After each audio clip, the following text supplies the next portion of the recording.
खरी शिवसेना कोणती? एकनाथ शिंदेंनी महाराष्ट्राला सांगितलं. अमित शहांकडून शिंदेंचं कौतुक.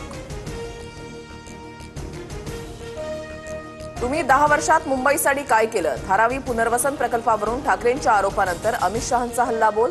तर महायुती सरकारच्या विकास कामांचा पाढाही वाचला.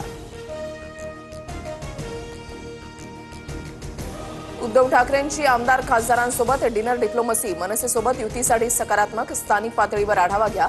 उद्धव ठाकरेंच्या जिल्हा प्रमुखांना सूचना. मात्र सर्व जागांवर लढण्याची तयारी असल्याचंही सुतोवाच. उद्धव ठाकरेंमध्ये युतीसाठी यापूर्वी कधी असा उत्साह दिसला नाही. अचानक सकारात्मक कसे झाले? मनसे नेते संदीप देशपांडेंनी सुनावलं. राज ठाकरे योग्य वेळी योग्य निर्णय घेणार. देशपांडेंचं भाष्य. राज ठाकरेंसोबत युतीसंदर्भात महाराष्ट्र आणि मराठी माणसाच्या एकजुटीबाबत शिवसेनेची भूमिका ही शेवटच्या क्षणापर्यंत सकारात्मक. उद्धव ठाकरेंनी हा विषय वारंवार धरून ठेवलाय. संजय राऊतांचं वक्तव्य. माळेगाव कारखाना निवडणुकीच्या प्रचाराची सांगता. चंद्रराव तावरेंकडून चेअरमन पदासाठी रंजन तावरेंच्या नावाची घोषणा. अजित पवारांना आव्हान देणार. संत तुकोबा आणि ज्ञानेश्वर महाराजांची पालखी पुण्यनगरीमध्ये. विठ्ठल नामाच्या गजरामध्ये पुणे दुमदुमलं. नानापेठेतील श्री निवडुंगा विठ्ठल मंदिरामध्ये पालखीचा 2 दिवस मुक्काम. मुख्यमंत्री फडणवीसांकडून दर्शन.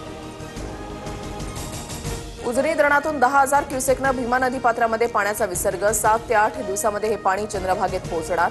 आषाढी वारी सोहळ्यासाठी वारकऱ्यांची सोय. बाईक, कॅब, ऑटो राईडसाठी सहकार टॅक्सी सेवा सुरू होणार. अमित शहांची मोठी घोषणा. ओला, उबेर सारख्या खासगी कंपन्यांना मागे टाकून ड्रायव्हर्सना थेट कमाई देण्याचा उद्देश.